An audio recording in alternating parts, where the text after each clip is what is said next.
الرحمن الرحیم۔ السلام علیکم۔ دل سے میں اپنے چینل میں اپنے ویورز کو خوش آمدید کہتی ہوں۔ تو آج میں بچھو کے زہر سے آرام کا وظیفہ آپ لوگوں سے شیئر کروں گی۔ اگر بچھو نے کاٹ لیا، بچھو نے ڈنگ مار دیا تو اس کا زہر ختم کرنے کے لیے یہ آپ عمل کر سکتے ہو۔ جیسا کہ زمین پر ایسے کیڑے مکوڑے گھومتے رہتے ہیں اور بچے ننگے پاؤں گھومتے ہیں، تو بچوں کو تو زیادہ خطرہ ہوتا ہے ایسی چیزوں سے۔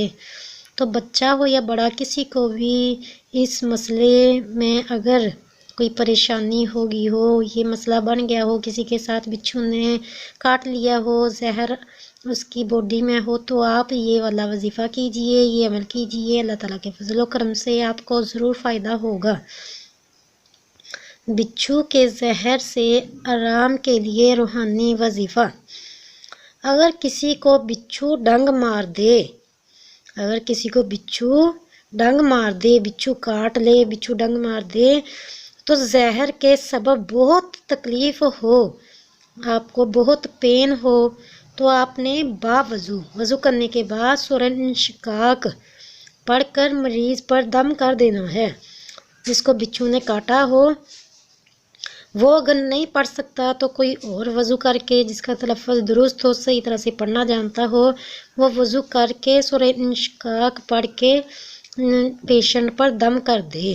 سورہ انشقاق پارہ نمبر 30 میں موجود ہے، سورت نمبر 84، یہ پارہ نمبر 30 میں موجود ہے۔ آپ قرآن پاک کھولیں، وضو کریں اور اول آخر درود پاک کے ساتھ پڑھ کر پیشنٹ پر دم کر دیں۔ انشاءاللہ العزیز بچھو کا زہر زائل ہوگا، اس کا زہر ختم ہو جائے گا، اس کو زہر سے نجات مل جائے گی اور مریض کو آرام آ جائے گا، اور پیشنٹ وہ جو بچھو نے کاٹا ہوگا وہ ٹھیک ہو جائے گا۔ تو یقین کے ساتھ عمل کرو گے تو اللہ تعالیٰ آپ کو ضرور فائدہ دے گا۔ قرآن پاک سے فائدہ اٹھانا مسلمانوں کا ایک بہت ہی بڑا کہ ایک انعام ہے۔ اللہ تعالیٰ نے قرآن پاک میں ہر بیماری کا علاج اتارا ہے، تو آپ قرآن پاک سے ہر بیماری کا علاج کر سکتے ہو۔ یقین کے ساتھ عمل کرو گے تو اللہ تعالیٰ آپ کو ضرور فائدہ دے گا۔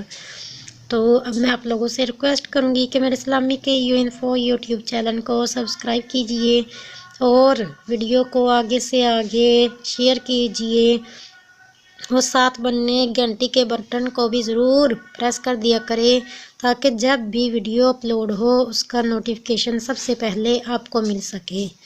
تو جب بھی دعا مانگو دوسرے مسلمانوں کو بھی دعا میں یاد رکھیے گا، اور مجھے بھی اپنی دعا میں یاد رکھیے گا۔ ملتے ہیں نیکسٹ ویڈیو میں، تب تک کے لیے اللہ حافظ۔